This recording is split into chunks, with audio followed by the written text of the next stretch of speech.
I'm not here to be your protector, and I am here to get the story. And I've somehow got to make that inherently compromised and uncomfortable relationship. I've got to put parameters around it that at least mean that I can ethically live with that.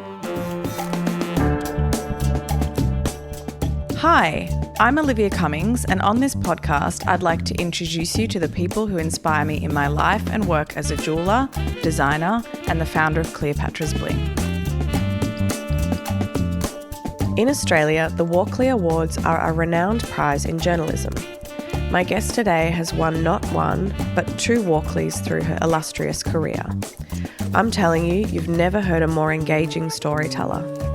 She has hosted the morning news, famed political panel program Q&A, and delved into the lives of creatives. She has seen reporting and the news from all angles across the decades. Her book, A Bit on the Side, is out now. In it, Virginia reflects on the side dishes that make life really delicious. The sweet and the sour, the salty, the bitter, both literally through the medium of food and metaphorically when reflecting on her very storied life.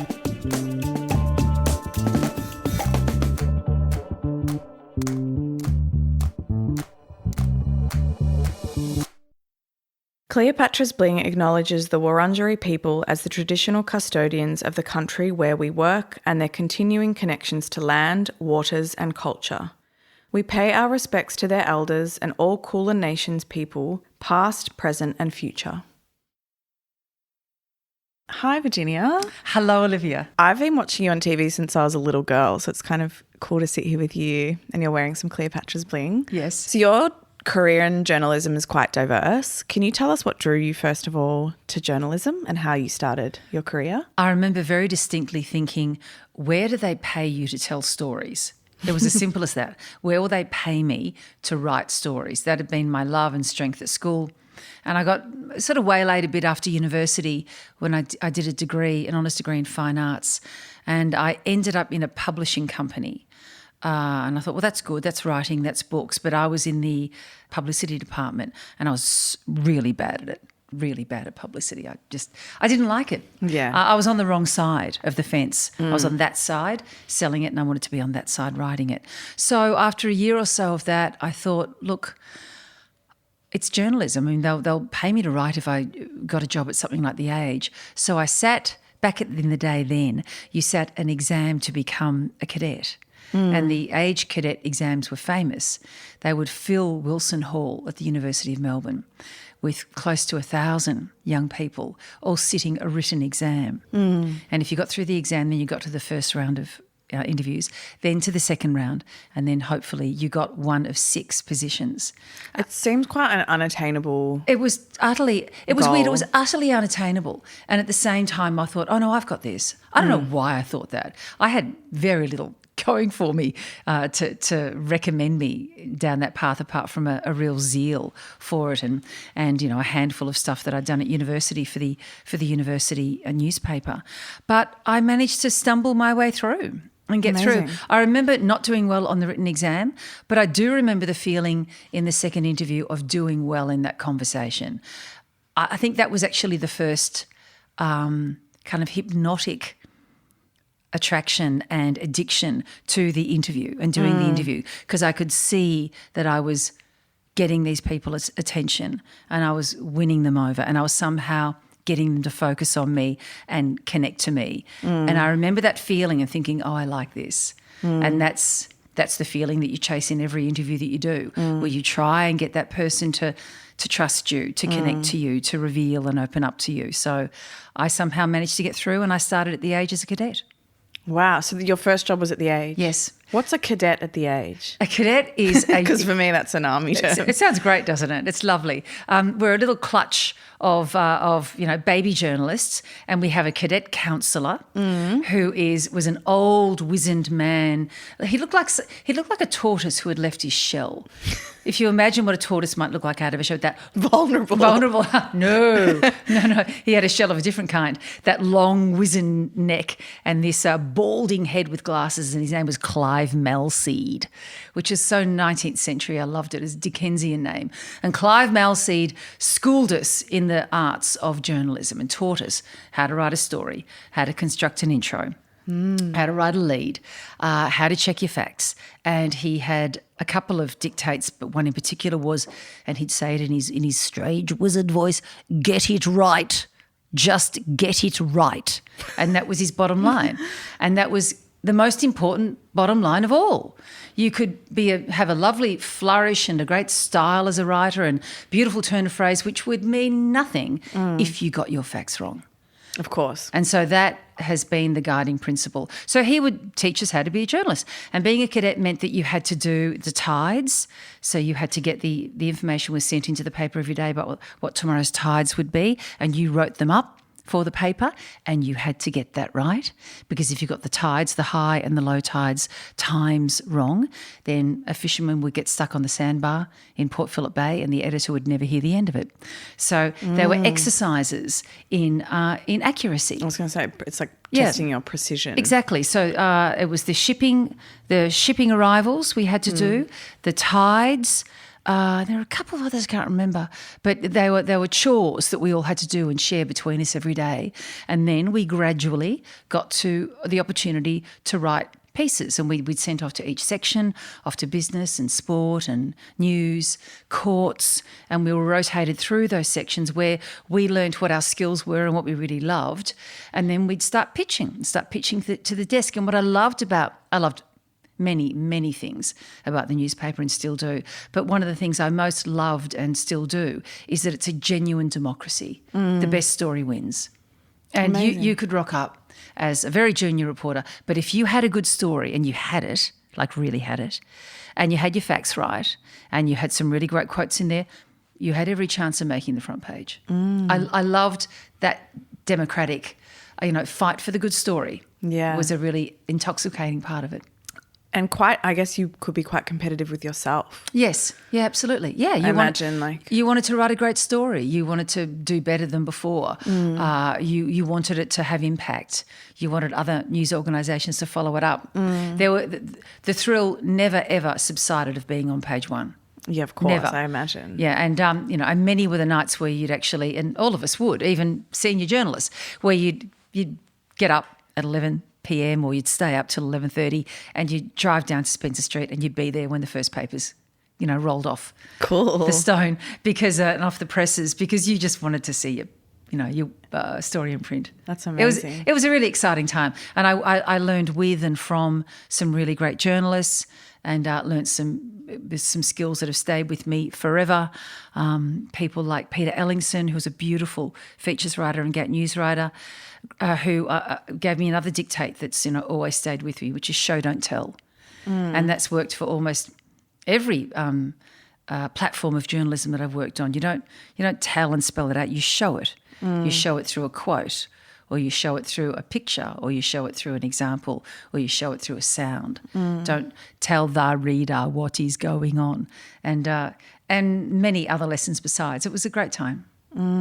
So how did you refine your personal writing style? Was it something that you deliberately did, in a cognizant way, or was it a natural sort of evolution of your personal journalism style? A lot of it is just practice, and that's the great thing of being a cadet and starting off as a D. You're given grades as you advance through, or back then you were, advance through the stages of journalism, D grade, a C grade, a B grade, on your way to being an A grade. And you practiced. Yeah. And having to write, as a colleague of mine used to call 16 snappy pars every day, it's a craft. It's actually a craft that you're honing, and I love that about it. You're getting it wrong and then doing it better, and getting it wrong and doing it better. The sub-editors are sending your story back and saying, no, that's not the lead. Your lead is down there. You've actually buried it, lifted up. Nope, you've inverted the story here. That's the more important part. Or picking you up on things that are correct, and you're learning the whole time. So that really was like an apprenticeship, and that apprenticeship of learning the craft was so important. And then as you've bedded that down, then you might roll your shoulders back a bit and go, okay, look, But how do I really want to write, and what is my style? And one day you just sort of find it. You'll write an opening line to a story and go, oh, that's good. That looks good. I'll keep going, and then you'll send it off to your editor who says, I love that. That's a fabulous opening. And that's the moment where you go, okay, I think I've got something here. I think I know a way of putting words together that works, that is arresting, that draws the reader in, that will keep them with me, that is maybe even distinctly mine, and off you go. I'm forever trying to find a fresher way of using the English language.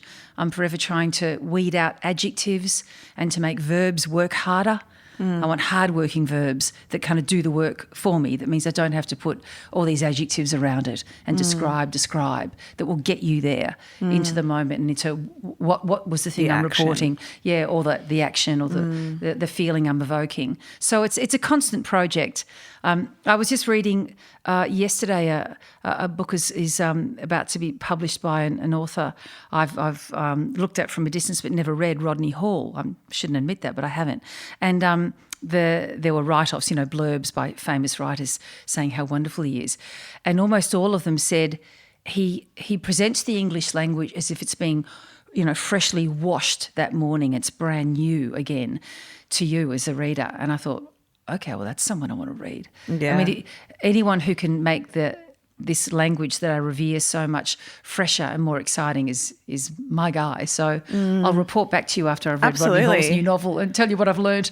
I'd love that. And I guess while you were speaking about your craft, and when I think about the news industry, I'm curious how you strike a balance between the fast-paced nature of your work and the integrity of your craft. So if someone comes to you, I don't know who that person would be, by the way, and says there's this story, how do you accurately get all the facts together in a time crunch and then feel like you've put something eloquent together? It's a really good question, and I've got you don't have an answer. No, I've got a perfect example of that. Okay. Because I was this happened at The Age, and I was, what would I say, maybe a middle-ranking journalist at that point, middle to lower high. I had a bit of a name, and I was getting good assignments, and the features desk and the news desk trusted me. And I came across a story.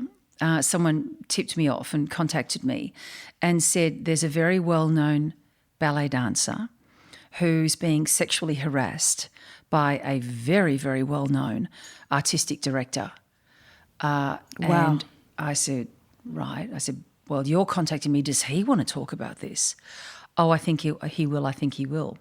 And I contacted him, and he seemed really reluctant, actually.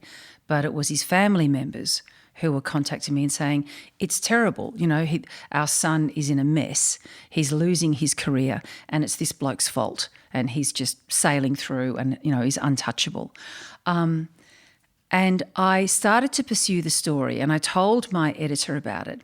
And my editor got very, very gung-ho. And we're talking years before Me Too, right? So these stories were very shocking and were very alarming, and also the first response was, do we really believe them? Yeah, well, careful also, do we believe them? It's all completely changed now, and I'm very, very glad. It's not that I believe everyone who says that, but at least now you've got a starting point where someone will listen to you, and not just close ranks, even though institutions still do that. But my editor really went off like a cannon and started, laying out headlines and laying out a huge big spread in the weekend paper. And I'm going, whoa, I don't have it yet. And I'm not, presenting it to you until I've really got it. I haven't even spoken to anyone. And I did a few interviews on the phone, and then I agreed that I'd go to Sydney and meet this young man and his family and see if I could write the story up. And I got there, and he was so reluctant, this young man. I mean, the story was published, and I don't even know if I want to mention the name again, because he agreed to do it, and we did do it, and it's been a double-edged sword for him ever since. Right. In one respect, he's glad that it was out there, and in the second respect, it changed everything that it was out there. So I won't. If people want to go and chase it, they can, but I won't compound it by saying it today. And I came back, and I said, look, it was a really uncomfortable, I said to my editor, it was a really uncomfortable encounter.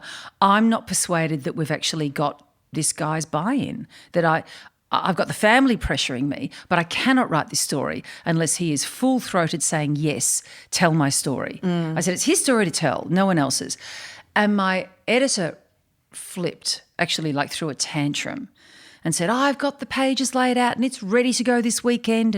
And in that moment, I had exactly that test that you're asking me about, time and speed and getting it right.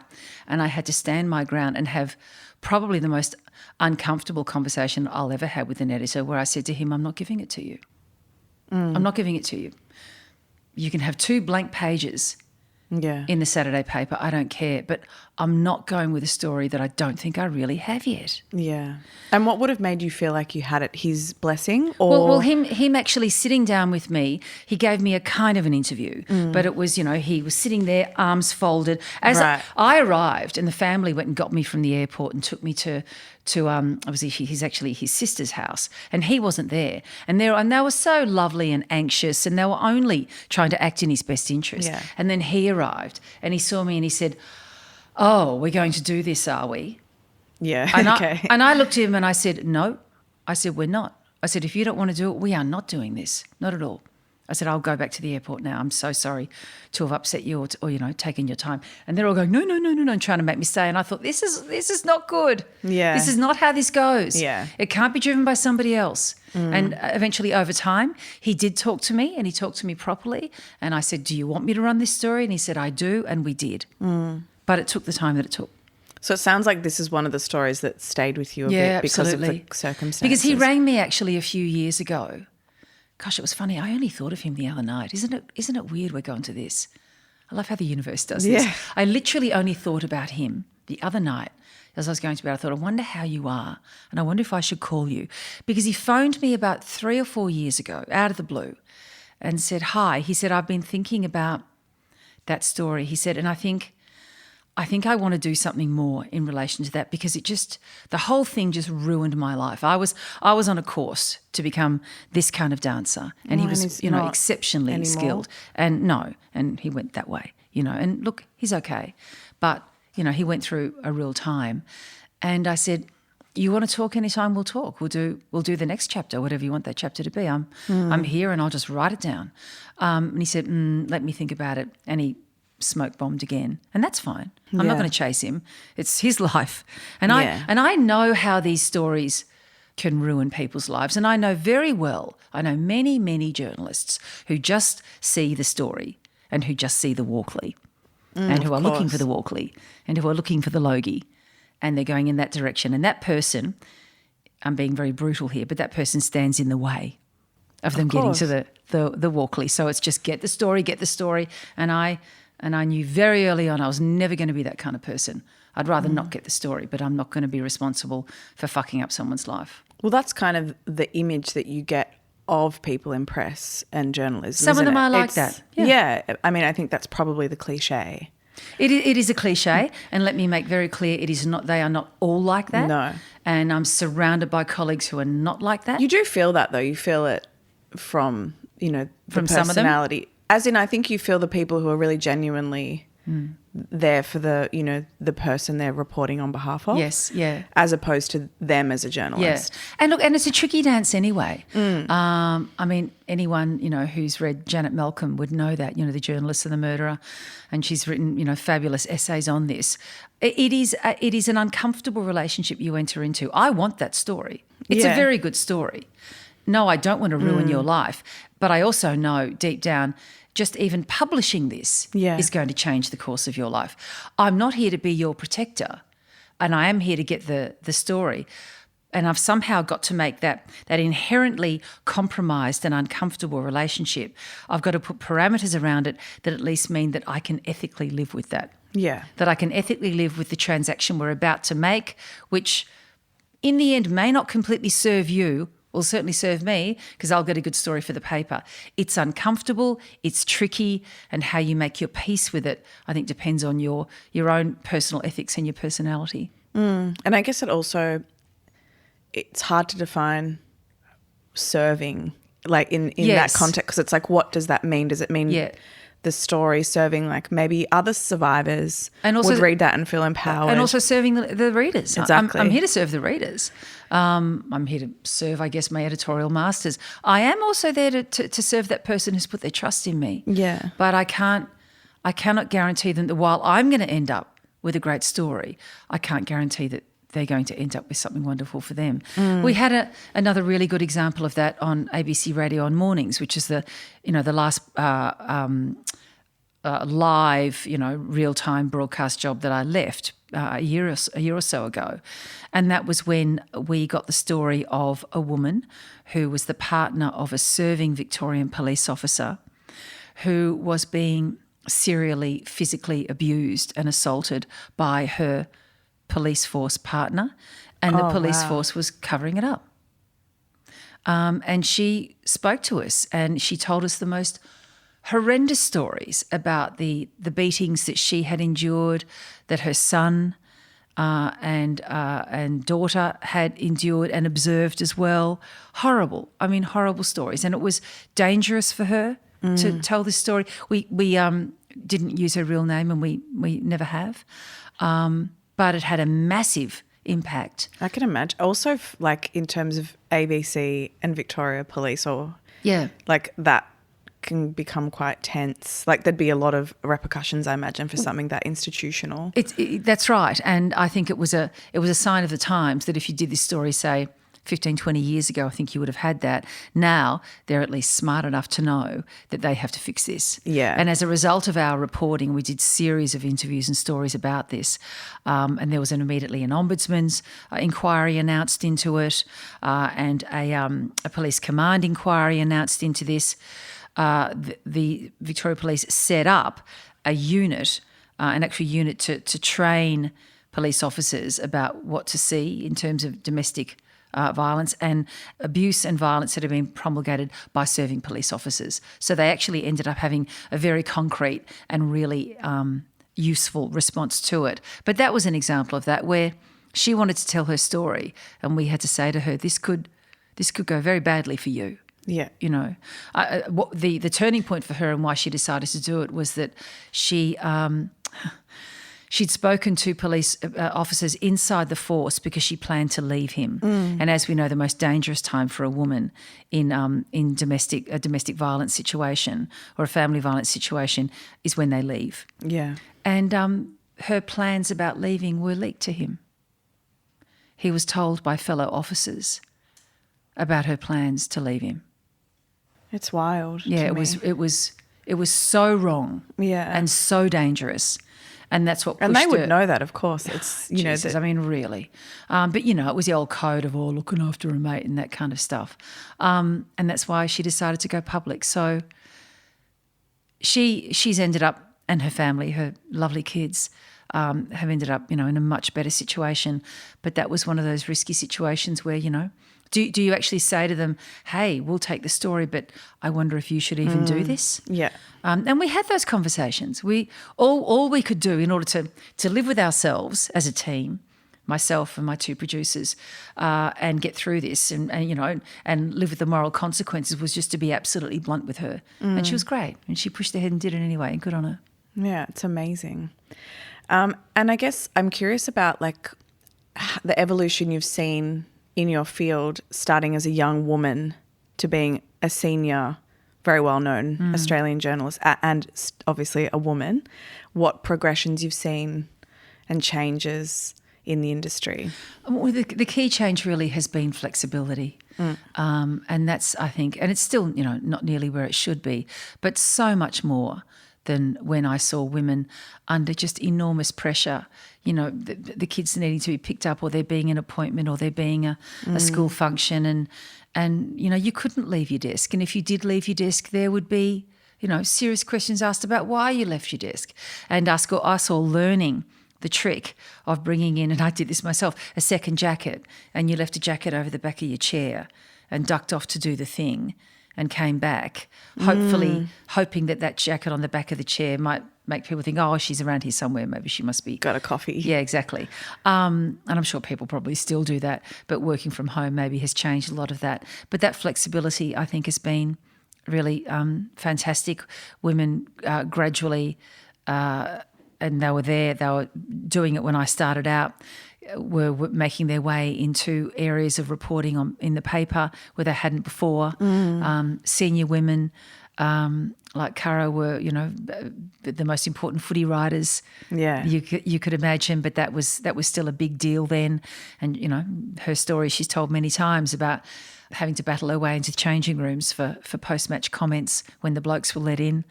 So there's been a lot of those changes, but probably the most important one is that stories that women might bring to their editors that would be dismissed as women's stories.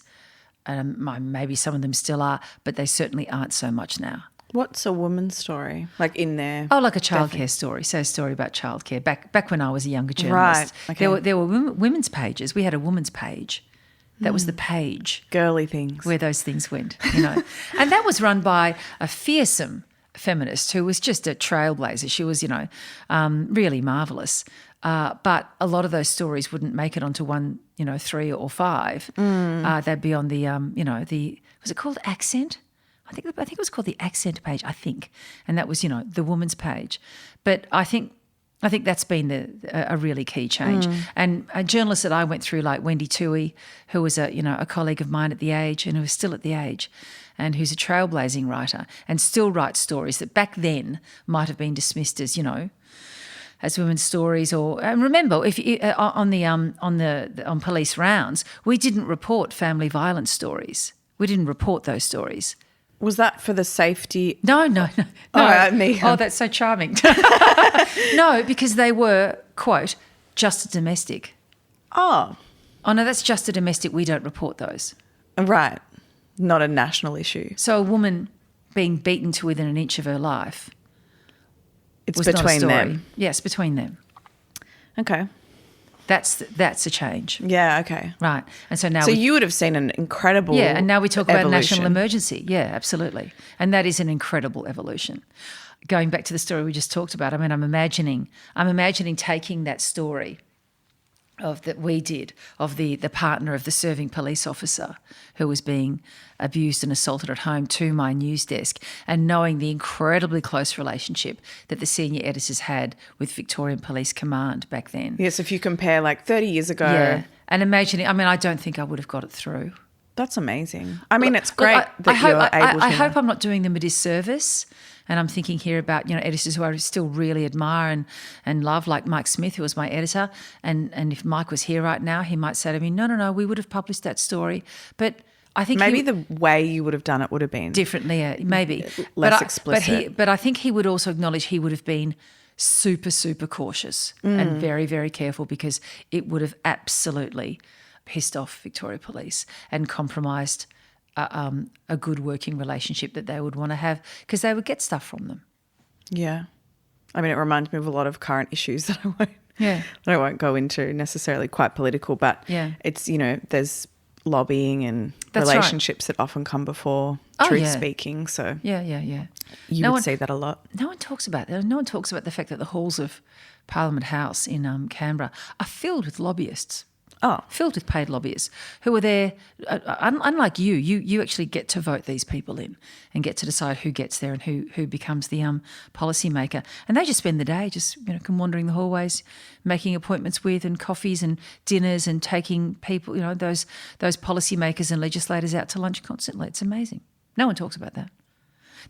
We all tied ourselves in knots about how overly influential an Indigenous voice to Parliament might be. But no one talked about the lobbyists. No. who no one votes in. Crusty old white men anyway. So it's like yeah, we're pretty used to that dynamic, I think, in this country. Now I want to talk about your writing. Yes. Because I've got the PDF here that's top secret, but I'll let you maybe give us a little interlude into this segment of your life that's been brewing for a while based on what you just told me before we started recording. So can you tell us a little bit about, am I allowed to say the name of it? Yes. A bit on the side. Reflections on what makes life delicious. Could you tell us a bit about this new project, Yes. Janelle? So this book is being published on the 24th of September, and I've been working on it for a couple of years, and it's something I'm enormously proud of. And I'm thrilled that we're sitting here at this time where you're just about to give birth, Yeah. and I'm just about to publish this book. So it's a lovely, rich and Creative and fertile time for us. So go us. Yeah. It started actually as just a throwaway comment on air to a talkback caller. And I from memory, we were talking. It was towards the end of, I think, the very last lockdown. God help us. And she was talking about jam and relish making and sort of chutney and making. And I said I've always wanted to write a cookbook, which I'd call A Bit on the Side. And it wouldn't have anything to do with main courses and any of that. It would be all about the sauces and the dressings and the salads and the side dishes and the vegetables, because that's actually where my eye always goes. And on the plate, there's always too much fish or too much steak, to be honest, or whatever it might be. I love the sauce. I love the side bit. I love the additional small choices that can make a dish or a meal sing and make them really, really brilliant. And Do you have a whole shelf in your fridge that's relishes? Like shelves, yes. Yeah, and every now and again That you I'll can open fit the a fridge. steak in, but it's just pickles, condiments. Pickles, condiments, the whole thing. And every now and again I'll get a rush of blood to the head and go, I have to clean this out. I can't put food in here. It's all just full of, half-used jars. And the wonderful thing about those condiments, as you would know, is that they last forever, right? Exactly. Your jar of mustard can be there for ages. Sauerkraut, everything. Perfect. And I got off air, and a friend who's a publisher just sent me a one-line email saying I'd publish that book. And we had You can't say anything, can you? Because everything's they're all listening. Exactly. everything's being listened to. And we had a laughing backwards and forwards about it. And then I thought, I actually think there's something here, but it's not a cookbook. It will, it will talk about food and it will have some recipes in it, but it's a bigger idea, because we'd just all gone through the hardest time that I hope any of us ever have to go through again, touch wood.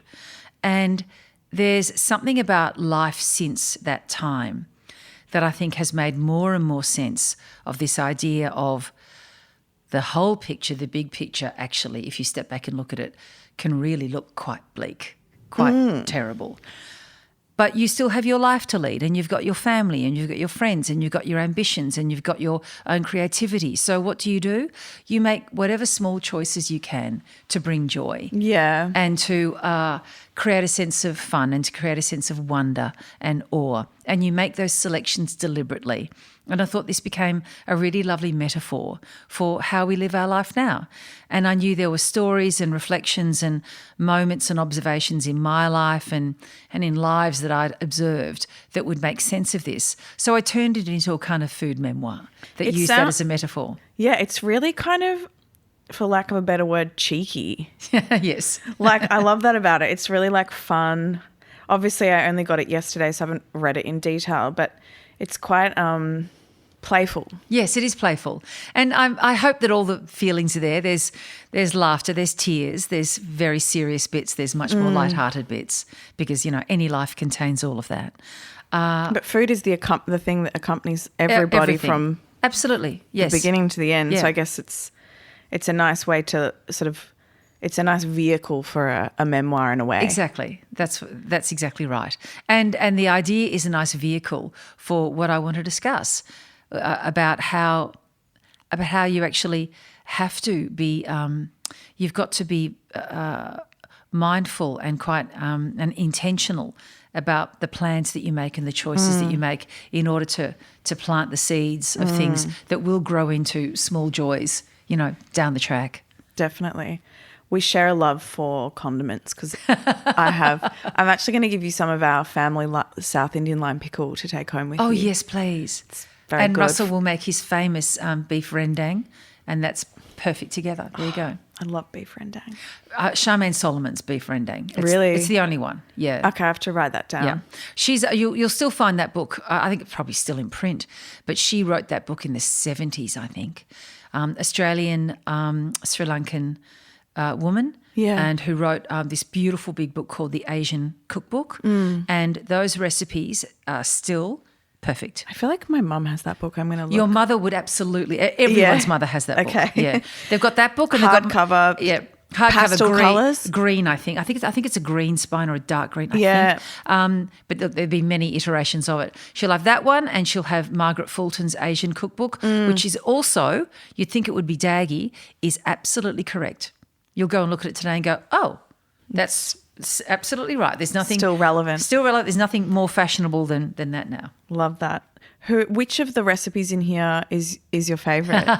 Don't ask. Okay, no, I cannot. You can top list. You can do a little top three. No, I'll give you one because I mean it's kind of the beating heart of the book. Actually, I think it comes right in the middle of the book as well.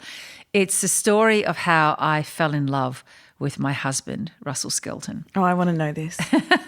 I can't spoil it by telling you the whole thing. You've got to read the chapter. Okay. But it culminates in him making me a dish from my most cherished and favourite vegetable, which is the aubergine, the eggplant. Clever man cooking. Yeah, for you. It's pretty sexy, isn't it? Yeah, it's good. It works. I mean, it was a good move. It's this one, isn't it? Yeah, it was a power move, but it worked. And it came at the end of a very, very long first day together in Japan. He'd moved to Japan, and I went up for a visit thinking, I think there's something, we got to know each other, and I think there's something in this, and I'm really not sure, but I might go and see if there is in this connection that we have. And we spent a huge long day in Tokyo doing everything you can imagine. And we got home at like 9:30 at night, and he said, I want to cook you an eggplant dish I really like. And I thought, oh no. There's only two possible outcomes here, and they're both terrible. One is he doesn't know that you have to peel, cut, salt, drain, rinse, dry, and then cook eggplant. Yeah. Otherwise, you're an absolute monster of a man, and I never want to see you again. You won't be putting a ring on it. I won't be seeing. Yeah, that's it. You won't get your recipe in the book. Or you do know the right way to treat an eggplant, and you are going to do it, and I'm not getting fed until 11 o'clock and I'm starving. Yeah. So both outcomes were terrible. And I thought, rightio. And he filled me full of champagne and lovely Japanese snacks while he perfectly and correctly peeled and salted and chopped and drained the eggplant, and then cooked me this beautiful dish by a wonderful Italian cookbook writer, Giuliano Bugiali, who's someone I've always cherished as well. And from exactly the same book that I have. And he put the book on the table, and I thought, I've never seen a copy of that book anywhere else apart from my house. You thought, I'm toast. I'm toast, I'm done. And he presented the dish, and that was it. I'm liking your transition into foodie. Oh, we just got there really naturally, didn't we? Yeah. But I mean just in terms of your career. Because have you ever been known for food? Well, look, I did actually back in the age, and that's how I met Russell actually. I did a lot of the reviews for many of the years of the Age Good Food Guide, if you remember that book. Absolutely. Yeah, so I was a reviewer on that for years and wrote for the Epicure section many I didn't times. know that about you. Yeah, so that was a big part of my life, and food's always been huge. I mean, a cook, since I was, 8 or whenever with my mum. And then when I started in radio, when I moved from print to radio, I had a regular segment on my drive program on ABC Melbourne called The Knack, where I got all these wonderful budding young chefs would come in, and each week would teach us the trick, the knack, to a well-known recipe or a recipe that you really might want to master. So how do you do a beurre blanc, right? How do you deep fry something perfectly? How do you do a reduction, that kind of thing? And these young baby chefs were people like Brigitte Hafner and Andrew McConnell and Teague Ezard, and we all came up together. So they said yes because they were starting out, and I was starting out as a broadcaster as well, and we all kind of came up together through the ranks, and they are still friends, and they're mentioned in the book as well. And they were wonderful. They shared their knowledge, and that was a huge part of my life too. So no, food's always been there, been there. Yeah. Cool. But it's interesting, all those years on News Breakfast, and it's funny, the impression people form of you is that a few people who I gave this manuscript to read, and they said, oh my God, because I never knew all this stuff about, I never knew you were blah, blah, blah. And I'd say to them, didn't you? Wasn't it clear that I was? Then no, it wasn't. I went, oh. And I realised that I guess that all those years, doing news on 11 years on News Breakfast on that TV show. I It guess, eclipsed your well, it also presents another person, doesn't it? Yeah. multifaceted Virginia. You'd hope. So what would your advice be to any aspiring journalist? Obviously, given today's nature, Yeah, I know. it's very different from when Yeah. you started. What would you, and obviously with online versus, print I know. and social media, what would your advice be? God. If you have any? That's Eat good food and just work hard.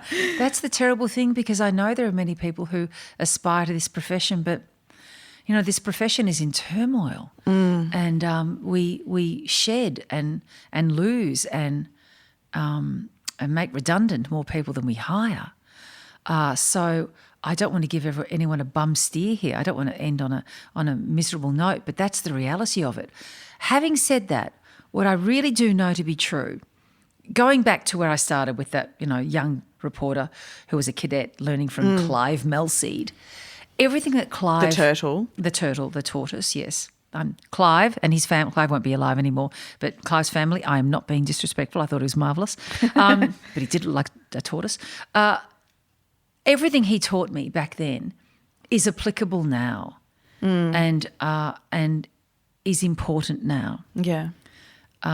We still would get a lot of young people, almost graduates from journalism school, coming through, spooling through with us on radio, and they'd get a stint working with us for a period of time.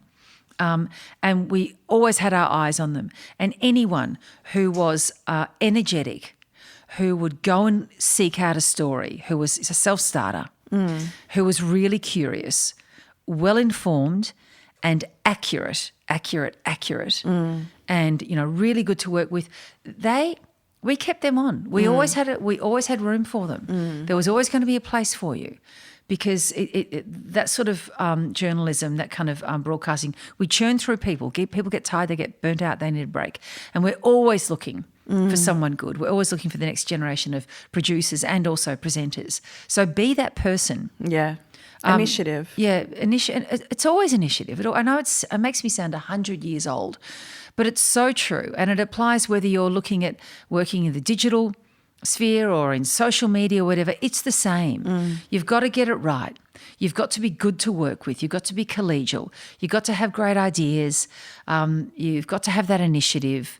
And I'm sure you'll get somewhere. Yeah. And I guess, obviously, I know what's next for you. You've got this book being published. Yes.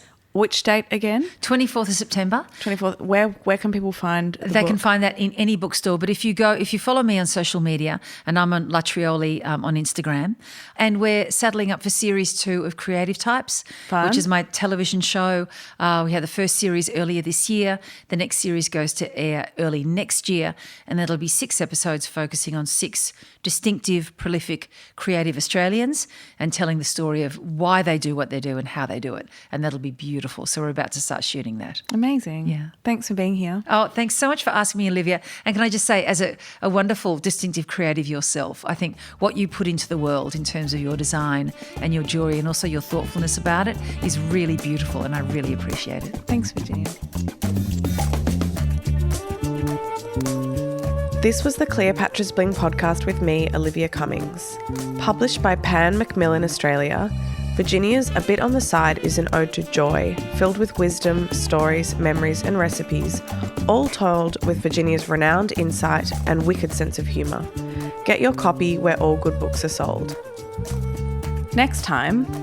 You need to just not even think about the negatives. You need to go in there in your power, because it's one of the most vulnerable things you'll ever do, but it's also one of the most powerful things you'll ever do. Until then, stay curious.